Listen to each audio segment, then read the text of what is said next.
سيقول السفهاء من الناس ما ولاهم عن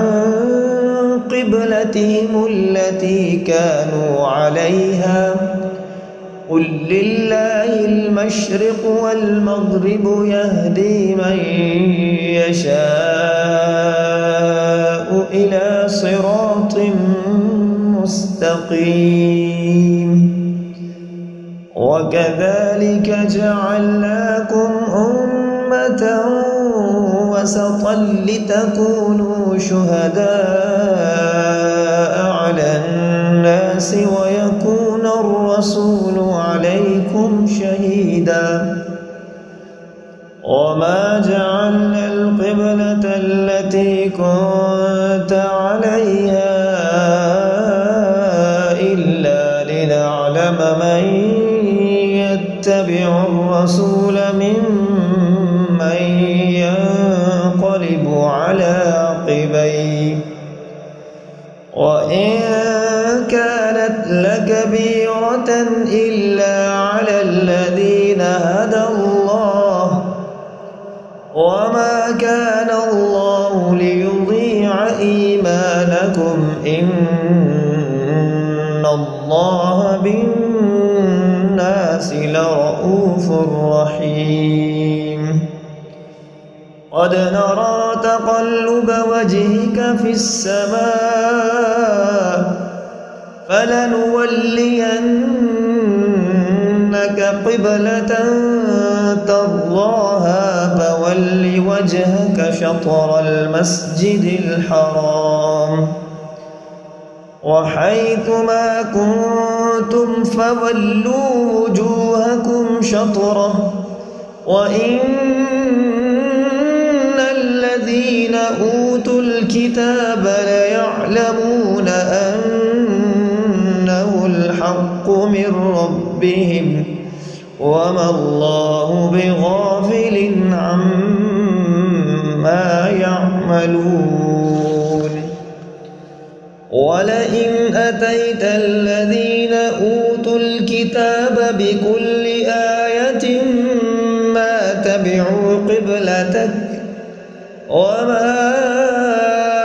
أنت بتابع قبلتهم وما بعضهم بتابع قبلة بعض ولئن اتبعت أهواءهم من بعد ما جاءك من العلم إنك إذا لمن الظالمين الذين آتيناهم الكتاب يعرفونه كما يعرفون أبناءهم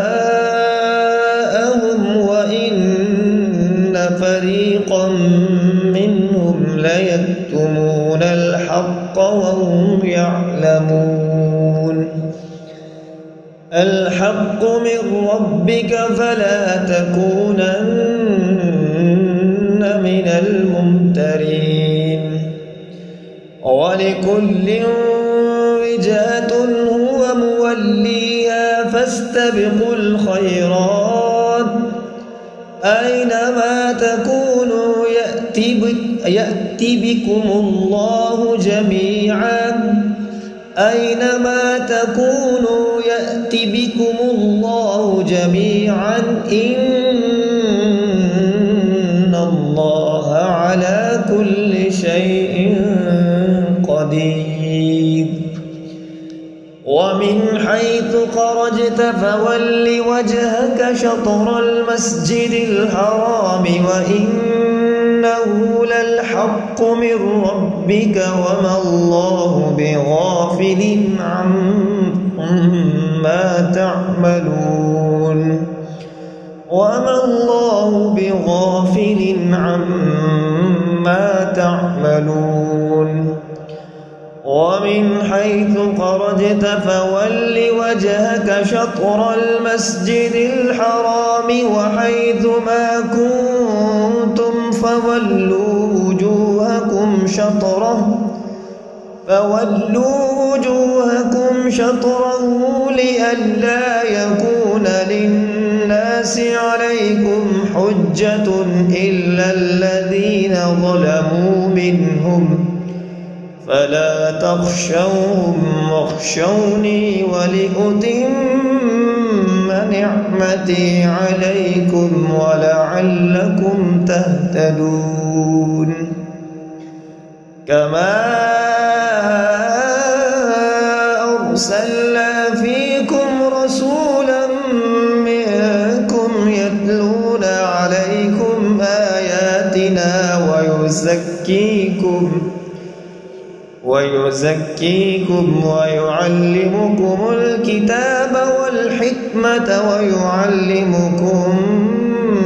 ما لم تكونوا تعلمون فاذكروني أذكركم واشكروا لي ولا تكفرون يا أيها الذين آمنوا استعينوا بالصبر والصلاة إن الله مع الصابرين ولا تقولوا لمن يقتل في سبيل الله أموات بل أحياء في سبيل الله أموات بل أحياء ولكن لا تشعرون ولنبلونكم بشيء من الخوف والجوع ونقص من الأموال والأنفس والثمرات وبشر الصابرين الذين إذا أصابتهم مصيبة قالوا إنا لله وإنا إليه راجعون أولئك عليهم صلوات من ربهم ورحمة وأولئك هم المهتدون إن الصفا والمروة من شعائر الله فمن حج البيت أو اعتمر فلا جناح عليه أن يطوف بهما ومن تطوع خيرا فإن الله شاكر عليم إن الذين يكتمون ما أنزلنا من البينات والهدى من بعد ما بيناه للناس في الكتاب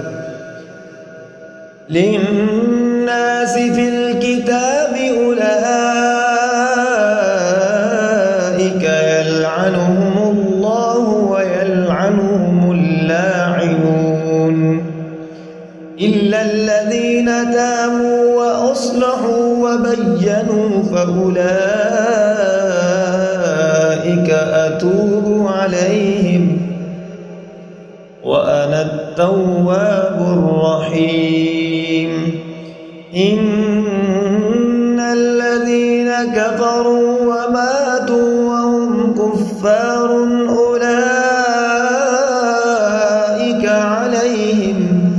أولئك عليهم لعنة الله والملائكة والناس أجمعين خالدين فيها لا يخفف عنهم العذاب ولا هم ينظرون وإلهكم إله واحد لا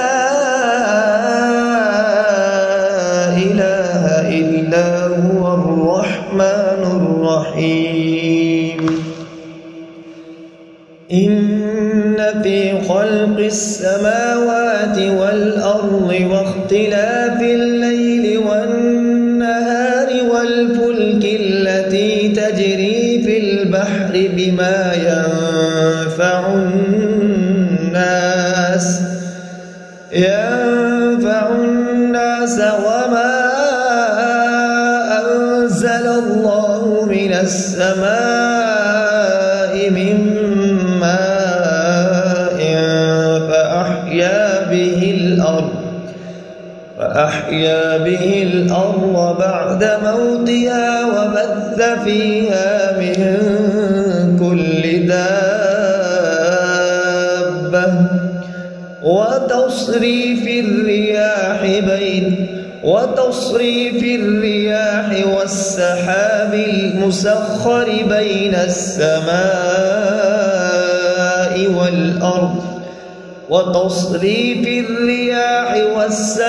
المسخر بين السماء والأرض لآيات لقوم يعقلون. ومن الناس من يتخذ من دون الله أندادا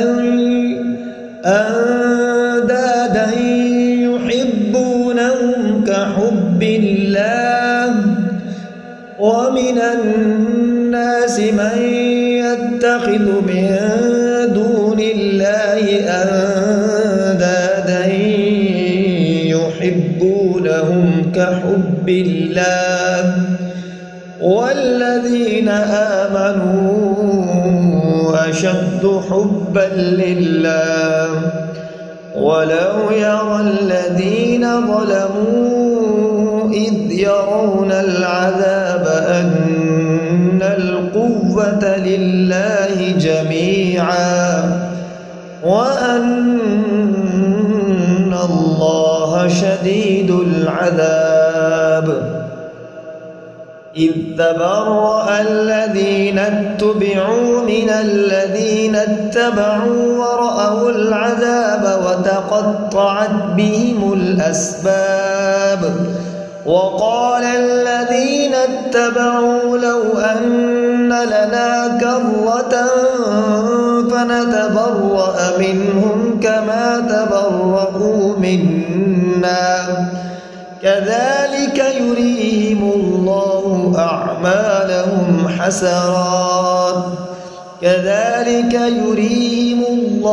أعمالهم حسرات عليهم وما هم بخارجين من النار. يا أيها الناس كلوا مما في الأرض حلالا طيبا ولا تتبعوا خطوات الشيطان إنه لكم عدو مبين. إنما يأمركم بالسوء والفحشاء وأن تقولوا على الله ما لا تعلمون. وإذا قيل لهم اتبعوا ما أنزل الله قالوا بل نتبع ما ألفينا عليه آباءنا أولو كان آباؤهم لا يعقلون شيئا ولا يهتدون. ومثل الذين كفروا كمثل الذي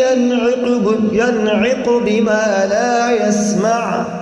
ومثل الذين كفروا كمثل الذي ينعق بما لا يسمع إلا دعاء ونداء صم بكم عمي فهم لا يعقلون. يا أيها الذين آمنوا كلوا من طيبات ما رزقناكم واشكروا لله إن كنتم إياه تعبدون. إنما حرم عليكم الميتة والدم ولحم الخنزير وما أهل به لغير الله، فمن اضطر غير باغ ولا عاد فلا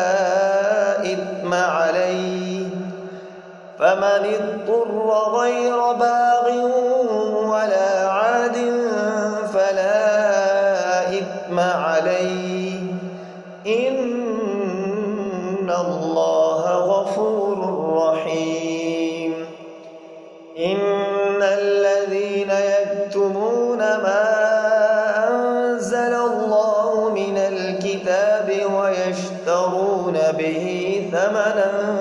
قليلا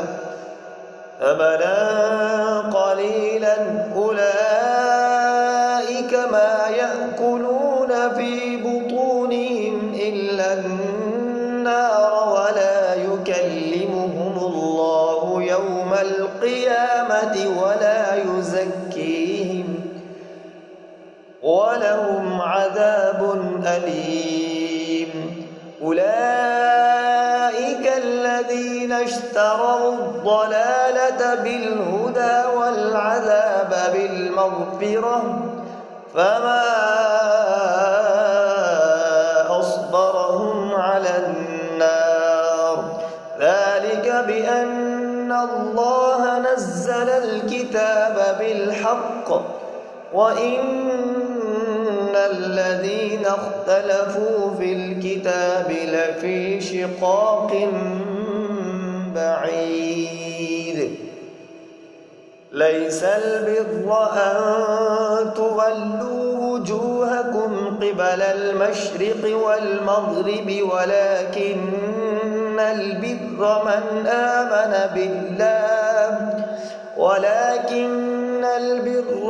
آمن بالله واليوم الآخر والملائكة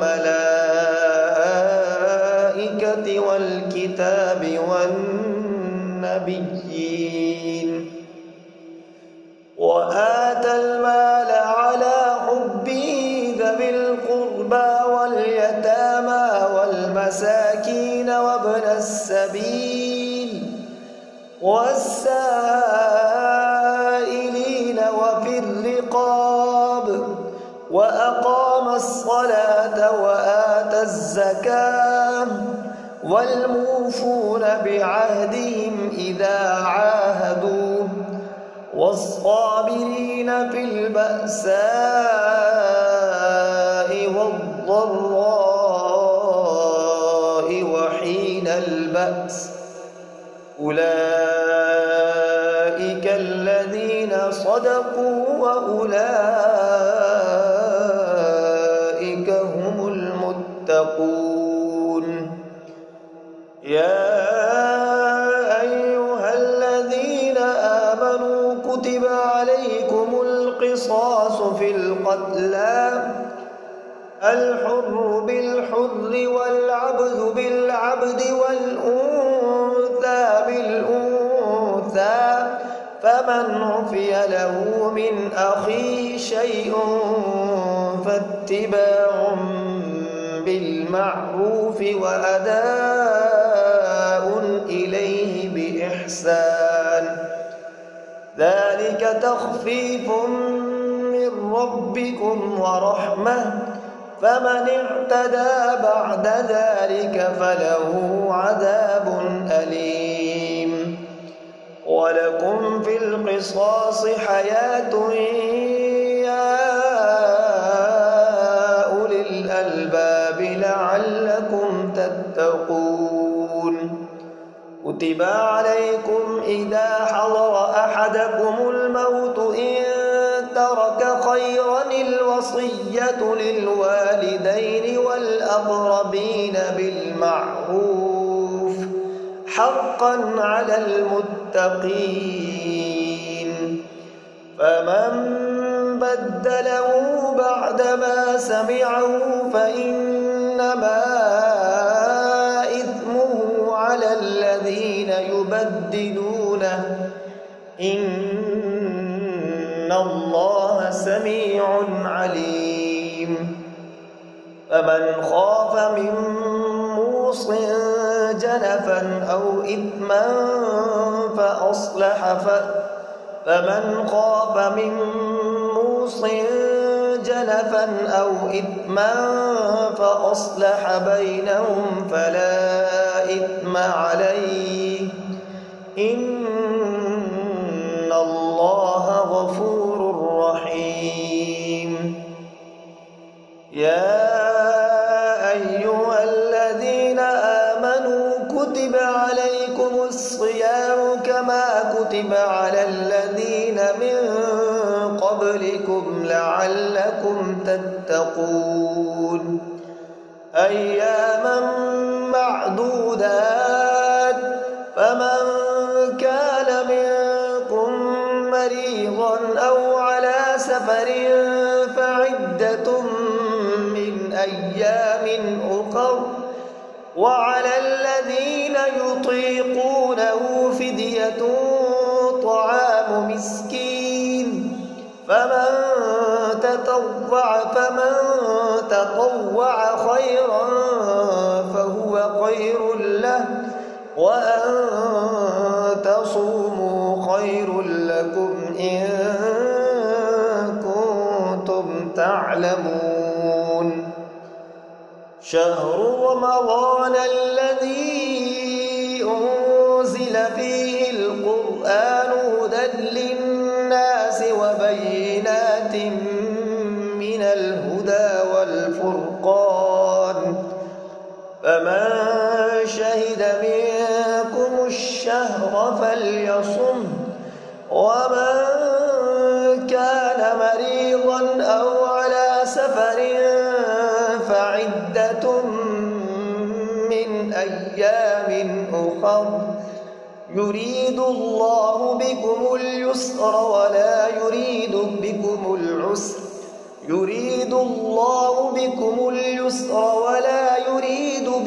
العسر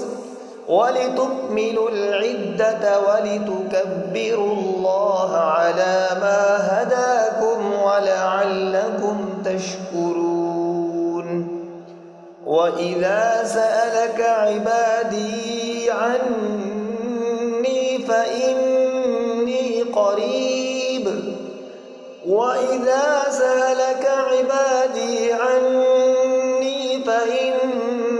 قريب أجيب دعوة الداع إذا دعان فليستجيبوا لي وليؤمنوا بي لعلهم يرشدون. أحل لكم ليلة الصيام الرفث إلى نسائكم هن لباس لكم وأنتم لباس لهن علم الله أنكم كنتم تختانون أنفسكم فتاب عليكم وعفى عنكم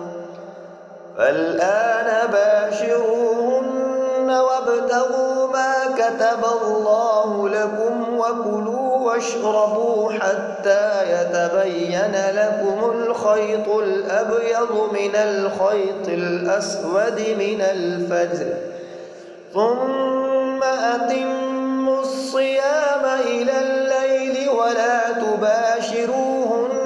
وأنتم عاكفون في المساجد تلك حدود الله فلا تقربوها كذلك يبين الله آياته للناس لعلهم يتقون. ولا تأكلوا أموالكم بينكم بالباطل وتدلوا بها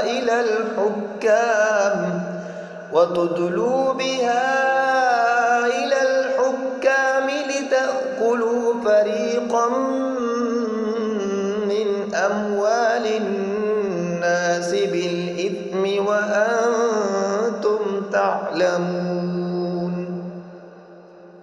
يسألونك عن الأهلة قل هي مواقيت للناس والحج وليس البر بأن تأتوا البيوت من ظهورها ولكن البر من اتقى وأتوا البيوت من أبوابها واتقوا الله لعلكم تفلحون وقاتلوا في سبيل الله الذين يقاتلونكم ولا تعتدوا إن الله لا يحب المعتدين واقتلوهم حيث ثقفتموهم وأخرجوهم من حيث أخرجوكم والفتنة أشد من القتل ولا تقاتلوهم عند المسجد الحرام حتى يقاتلوكم فيه فإن قاتلوكم فاقتلوهم كذلك جزاء الكافرين فإن انتهوا فإن الله غفور رحيم وقاتلوهم حتى لا تكون فتنة ويكون الدين لله فإن انتهوا فلا عدوان إلا على الظالمين الشهر الحرام بالشهر الحرام والحرمات قصاص فمن اعتدى عليكم فاعتدوا عليه بمثل ما اعتدى عليكم واتقوا الله واعلموا أن الله مع المتقين وأنفقوا في سبيل الله ولا تلقوا بأيديكم إلى التهلكة وأحسنوا إن الله يحب المحسنين وأتموا الحج والعمرة لله فإن أحصرتم فما استيسر من الهدي ولا تحلقوا رؤوسكم حتى يبلغ الهدي محله فمن كان منكم مريضا أو به أذى من رأسه ففدية من صيام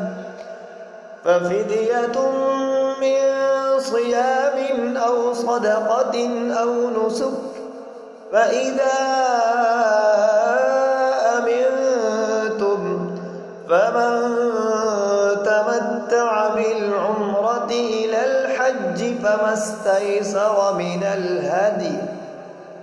فمن لم يجد فصيام 3 أيام في الحج و7 إذا رجعتم تلك 10 كاملة ذلك لمن لم يكن أهله حاضر المسجد الحرام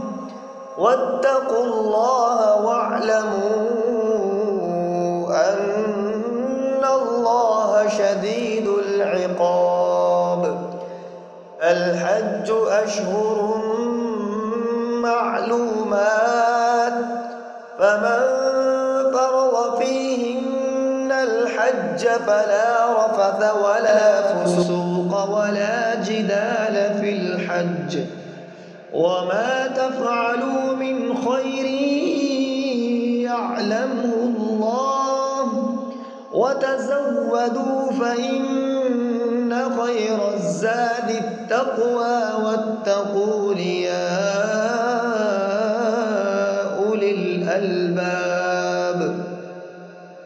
ليس عليكم جناح أن تبتغوا فضلا من ربكم فإذا أفضتم من عرفات فاذكروا الله عند المشعر الحرام واذكروه كما هداكم وإن كنتم من قبله لمن الضالين ثم أفيضوا من حيث أفاض الناس واستغفروا الله إن الله غفور رحيم فإذا قضيتم مناسككم فاذكروا الله كذكركم آباءكم أو أشد ذكرا فمن الناس من يقول ربنا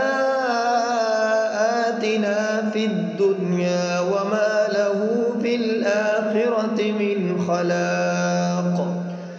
فمن الناس من يقول ربنا آتنا في الدنيا وما له في الآخرة من خلاق ومنهم من يقول ربنا آتنا في الدنيا حسنة وفي الآخرة حسنة وقنا عذاب النار أولئك لهم نصيب مما كسبوا والله سريع الحساب واذكروا الله في أيام معدودات فمن تعجل في يومين فلا إثم عليه ومن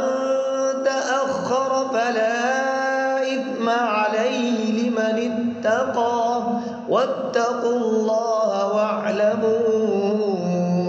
أنكم إليه تحشرون ومن الناس من يعجبك قوله في الحياة الدنيا ويشهد الله على ما في قلبه وهو ألد الخصام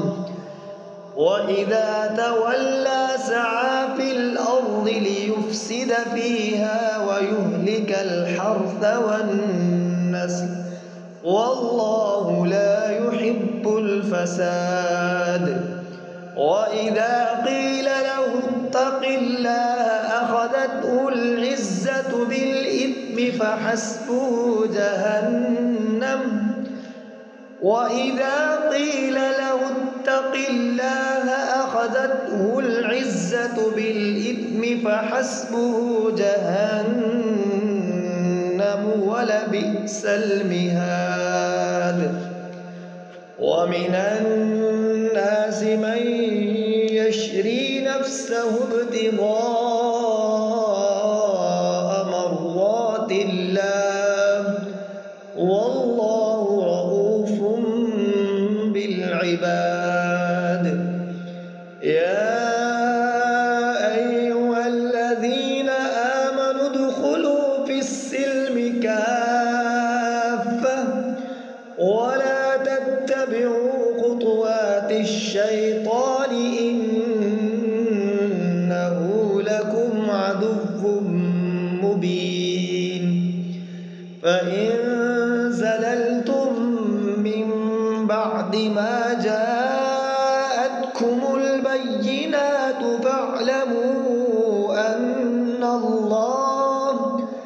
فاعلموا أن الله عزيز حكيم هل ينظرون إلا أن يأتيهم الله في ظلل من الغمام هل ينظرون إلا أن يأتيهم الله في ظلل من الغمام والملائكة وقضي الأمر وإلى الله ترجع الأمور. سل بني إسرائيل كم آتيناهم من آية بينة ومن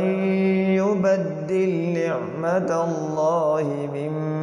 بعد ما جاءته فإن الله شديد العقاب. زين للذين كفروا الحياة الدنيا ويسخرون من الذين آمنوا والذين اتقوا فوقهم يوم القيامة والله يرزق من يشاء بغير حساب. كان الناس أمة واحدة فبعث الله النبيين مبشرين ومنذرين وأنزل معهم الكتاب بالحق ليحكم بين الناس فيما اختلفوا فيه وما اختلف فيه إلا الذين أوتوه من بعد ما جاءتهم البينات بغيا بينهم فهدى الله الذين آمنوا لما اختلفوا فيه من الحق بإذنه والله يهدي من يشاء إلى صراط مستقيم. أم حسبتم أن تدخلوا الجنة ولما يأتكم مثل الذين خلوا من قبلهم مستهم البأساء والضراء وزلزلوا حتى يقول الرسول والذين آمنوا معه متى نصر الله ألا إن نصر الله قريب. يسألونك ماذا ينفقون قل ما أنفقتم من خير فللوالدين والأقربين واليتامى والمساكين وابن السبيل وما تفعلوا من خير فإن الله به عليم. كتب عليكم القتال وهو كره لكم وعسى أن تكرهوا شيئا وهو خير لكم وعسى أن تحبوا شيئا وهو شر لكم والله يعلم وأنتم لا تعلمون. يسألونك عن الشهر الحرام قتال فيه قل قتال فيه كبير وصد عن سبيل الله وكفر به والمسجد الحرام وإخراج أهله منه أكبر عند الله والفتنة أكبر من القتل ولا يزالون يقاتلونكم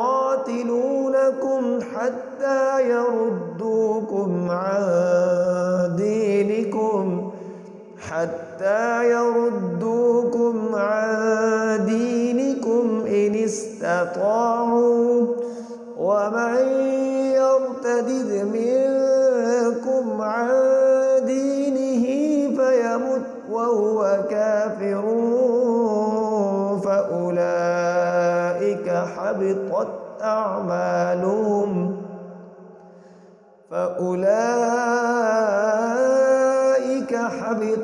أعمالهم في الدنيا والآخرة وأولئك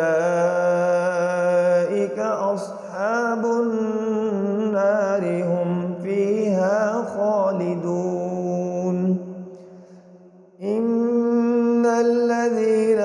آمنوا والذين هاجروا وجاهدوا في سبيل الله أولئك يرجون رحمة الله والله غفور رحيم.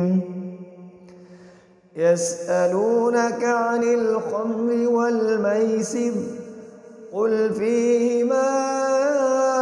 إثم كبير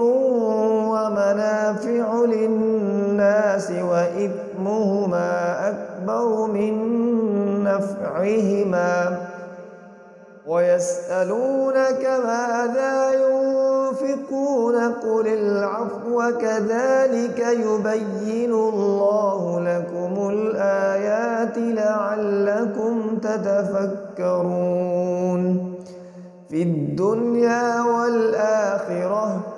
ويسألونك عن اليتامى قل إصلاح لهم خير وإن تخالطوهم فإخوانكم والله يعلم المفسد من المصلح ولو شاء الله لأعنتكم إن الله عزيز حكيم. ولا تنكحوا المشركات حتى يؤمنوا ولأمة مؤمنة خير من مشركة ولو أعجبتكم ولا تنكحوا المشركين حتى يؤمنوا ولعبد مؤمن خير من مشرك ولو أعجبكم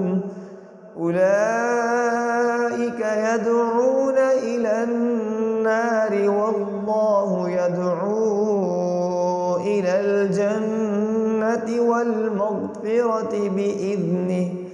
ويبين آياته للناس لعلهم يتذكرون. ويسألونك عن المحيض قل هو أذى فاعتزلوا النساء في المحيض ولا تقربوهن حتى يطهرن فإذا تطهرن فأتوهن من حيث أمركم الله إن الله يحب التوابين ويحب المتطهرين. نساؤكم حرث لكم فأتوا حرثكم أنى شئتم وقدموا لأنفسكم واتقوا الله واعلموا أنكم ملاقوه وبشر المؤمنين. ولا تجعلوا الله عرضة لأيمانكم أن تبروا وتتقوا وتصلحوا بين الناس والله سميع عليم. لا يؤاخذكم الله باللغو في أيمانكم ولكن يؤاخذكم بما كسبت قلوبكم والله غفور حليم. للذين يؤلون من نسائهم تربص 4 أشهر فإن فاءوا فإن الله غفور رحيم. وإن عزموا الطلاق فإن الله سميع عليم. والمطلقات يتربصن بأنفسهن 3 قروء ولا يحل لهن أن يكتمن ما خلق الله في أرحامهن إن كن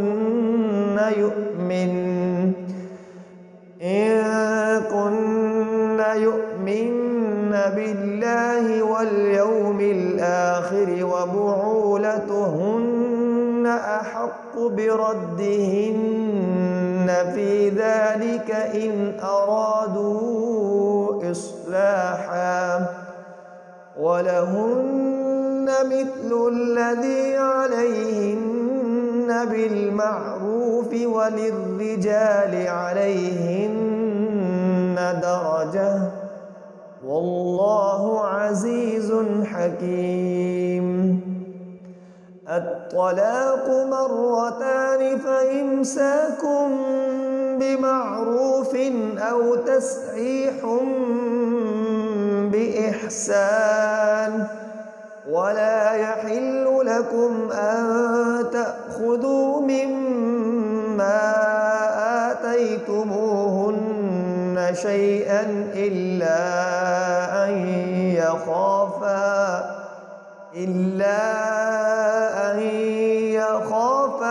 ألا يقيما حدود الله. فإن خفتم ألا يقيما حدود الله فلا جناح عليهما فيما افتدت به تلك حدود الله فلا تعتدوها ومن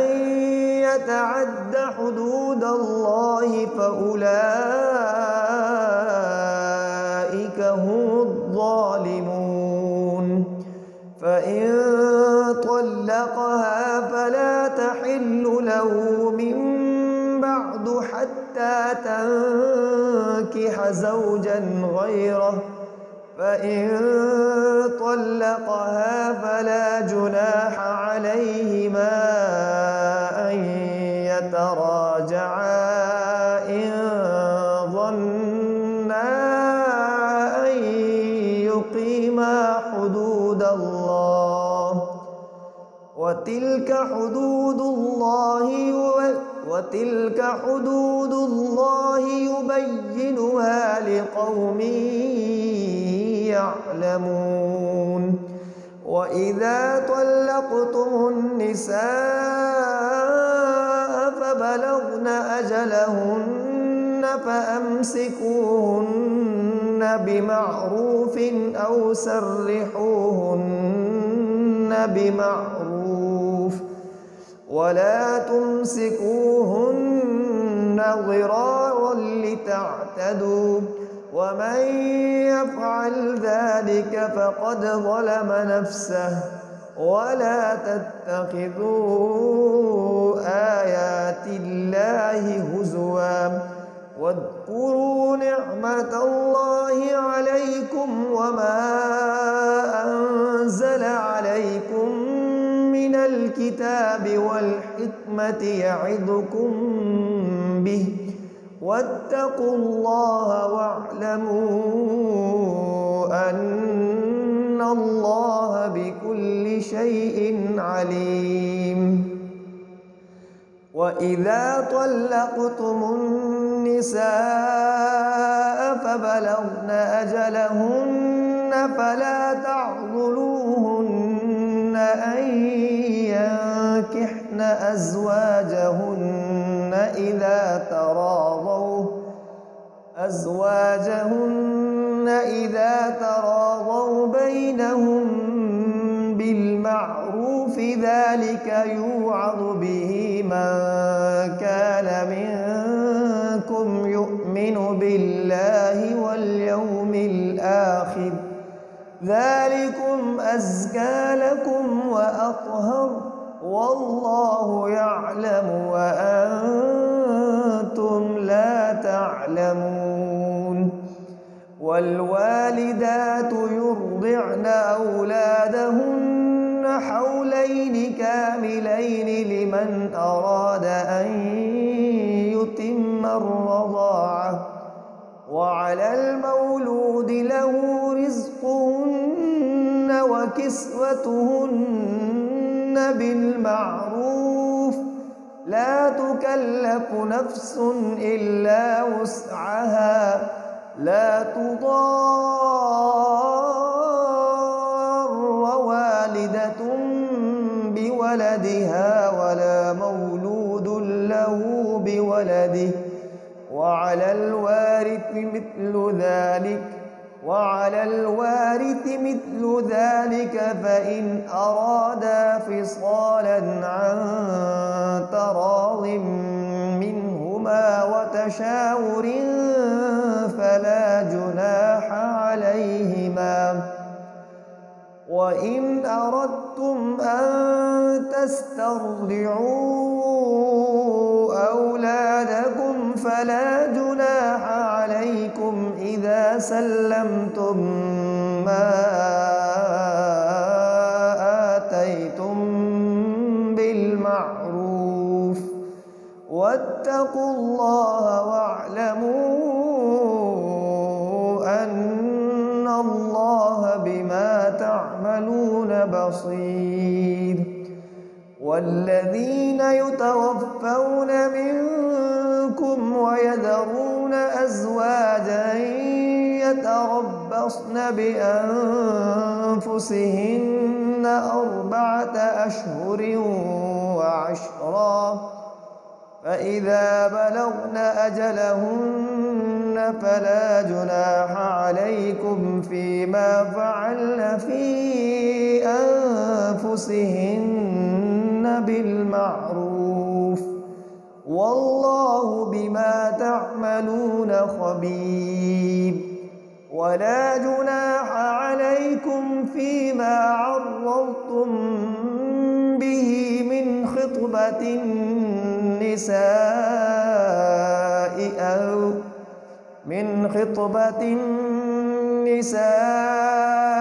أو أكننتم في أنفسكم، علم الله أنكم ستذكرونهن ولكن لا تواعدوهن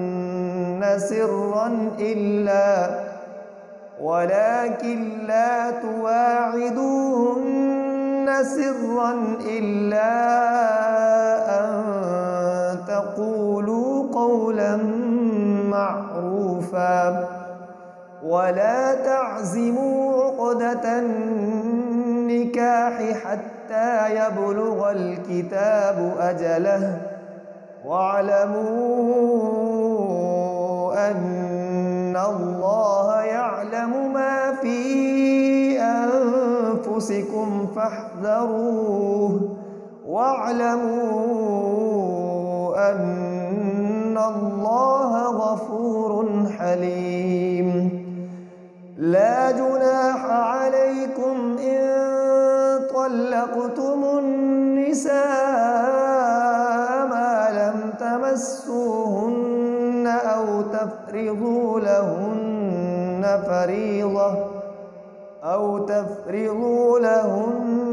فريضة ومتعوهن على الموسع قدره وعلى المقتر قدره متاعا بالمعروف حقا على المحسنين. وإن طلقتموهن من قبل أن تمسوهن وقد فرضتم لهن فريضة فنصف ما فرضتم إلا أن يعفون أو يعفو الذي بيده عقدة النكاح وأن تعفوا أقرب للتقوى ولا تنسوا الفضل بينكم إن الله بما تعملون بصير. حافظوا على الصلوات والصلاة الوسطى وقوموا لله قانتين. فإن خفتم فرجالا أو ركبانا فإذا أمنتم فاذكروا الله كما علمكم ما لم تكونوا تعلمون. والذين يتوفون منكم ويذرون أزواجا وصية لأزواجهم متاعا إلى الحول غير إخراج فإن خرجن فلا جناح عليكم فيما فعلن في أنفسهن من معروف والله عزيز حكيم. والمطلقات متاع بالمعروف وللمطلقات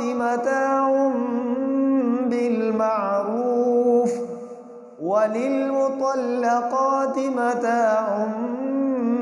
بالمعروف حقا على المتقين. كذلك يبين الله لكم آياته لعلكم تعقلون. ألم تر إلى الذين خرجوا من ديارهم وهم ألوف حذر الموت فقال لهم الله موتوا ثم أحياهم إن الله لذو فضل على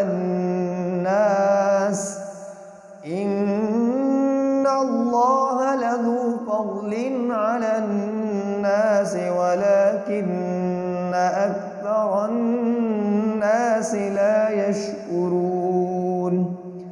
وقاتلوا في سبيل الله واعلموا أن الله سميع عليم. من ذا الذي يقرض الله قرضا حسنا فيضاعفه له أضعافا كثيرة والله يقبض ويبسط وإليه ترجعون. ألم تر إلى الملأ من بني إسرائيل من بعد موسى إذ قالوا لنبي له ابعث لنا ملكا نقاتل في سبيل الله قال هل عسيتم إن كتب عليكم القتال ألا تقاتلوا قالوا وما لنا ألا نقاتل في سبيل الله وقد أخرجنا من ديارنا وأبنائنا فلما كتب عليهم القتال تولوا إلا قليلا منهم والله عليم بالظالمين. وقال لهم نبيهم إن الله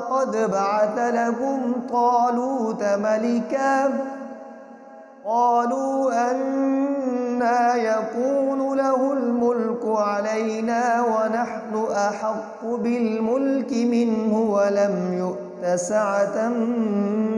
من المال. قال إن الله اصطفاه عليكم وزاده بسطة في العلم والجسم والله يؤتي ملكه من يشاء والله سميع عليم. وقال لهم نبيهم إن آية ملكه أن يأتيكم التابوت فيه سكينة من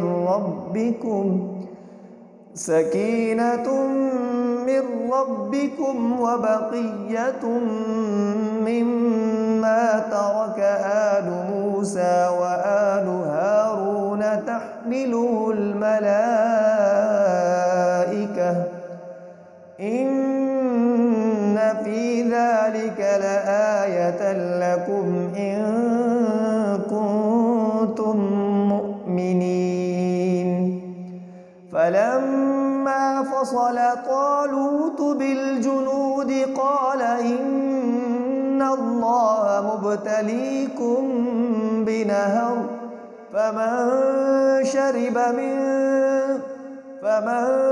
شرب منه فليس مني ومن لم يطعمه فإنه مني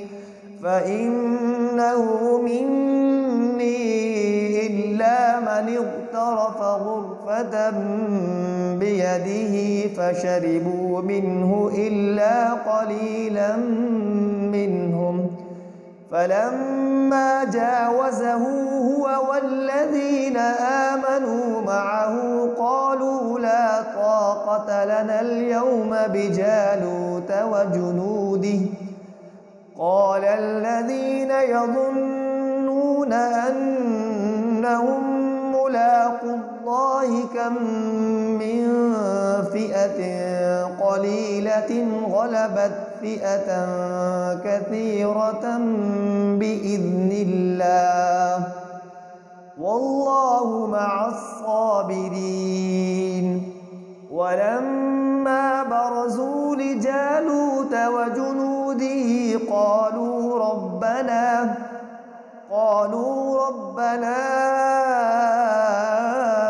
أفرغ علينا صبرا وثبت أقدامنا وانصرنا على القوم الكافرين. فهزموهم بإذن الله وقتل داود جالوت وآتاه الله الملك والحكمة وعلمه مما يشاء ولولا دفع الله الناس بعضهم